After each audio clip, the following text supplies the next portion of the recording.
So, in life, ideally over time, you develop a sense of who you are, what your needs are, and then how you fit into places and spaces and relationships, and how can you find fulfillment, how can you find purpose, how can you find meaning.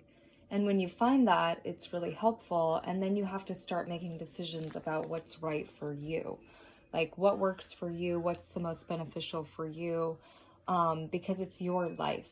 And you have to be able to use discernment when making decisions about people in your life too, which is really, really hard to do in today's world. And one of the things I think about going through this experience is that so many people were used to what I was before and how I was before. And I was usually really available, pretty happy. I had my moments, of course, I'm human, so I can feel all the other emotions as well. But I usually was really good at being somebody's like listening ear, support person. And in this time, I was in a different place and space, and I needed people to be there for me. I needed all of the people that my whole life I had been the peaceful one around them, or the listening ear, or available if they needed help, or whatever it may have been. I needed them to do that for me in this time. And that didn't happen really. So it was interesting to see how people rejected me being the one in a position of need instead of me being the one in a position of giving. So that's kind of the givers and takers relationship too, is it becomes really easy to see like, wow, like the givers and takers, they pair together, but they don't match each other. And that's because if I had been around a bunch of givers in this time period, then it would have been mutual reciprocity, right?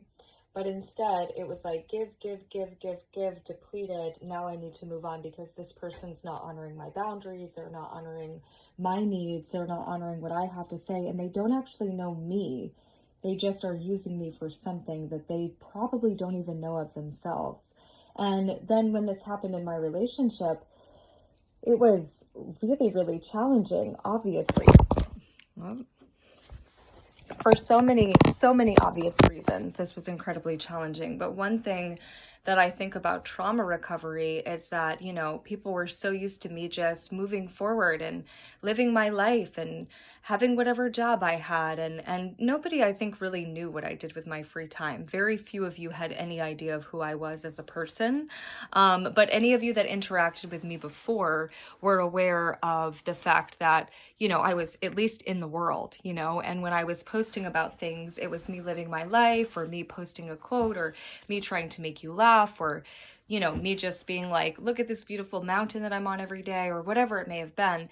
And when I started to change that into like, hey, this is going on in my life and it's scary and I need help and I'm still trying to be uplifting and positive because it's my nature, but please listen to this because I'm scared and this is really hard for me and I'm doing my best to survive. Hashtag I need a doctor, hashtag, hashtag, hashtag. So I think that one of the things that's a little bit complex for me about this time period is realizing that in that moment where I needed people to take into consideration everything I was saying and went through, they didn't. Because all of these people were so used to me being there for them until they used me up. And I ended up with a really small circle, which was fine with me because going through my life, I actually realized that I usually had like a support person friend. They just didn't know that that's what they were for me. And also, I didn't have high expectations of their role, but I was always available to them when they needed me. And it took me a long time period to like think about what I wanted and to think about if that person was healthy for me or not. And when I ended up deciding to end a friendship, it's because I gave it a lot of consideration and it's because it wasn't healthy for me. And I'm allowed to do that.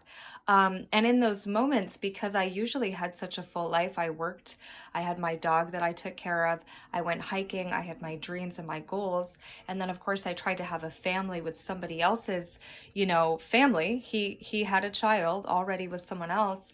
And so a lot of things kind of ended up happening that made it so that my life was really full. And then when I needed people to pay attention to how I spoke, my artwork, my music, my dancing, my footwear, in which my whole life people have spoken about my footwear since I was a teenager, and I wore stilettos when I worked at the salon on the Union Common, like all these things, but nobody seemed to notice I was without it after he hit me in the spine with a chair. So And these are the little things that I'm talking about. You know, when I was asking for help, I never asked for more than I needed because I knew what was going on. I knew what I needed in the moment, which is why I asked for it, because I had been taught my whole life that you ask for help when you need help.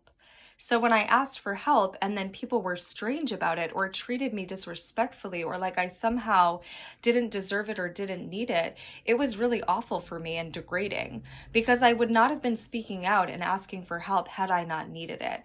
And I think that's one of the most complicated parts of all of this is like, you know, my whole life I was happy to take up space wherever there was room.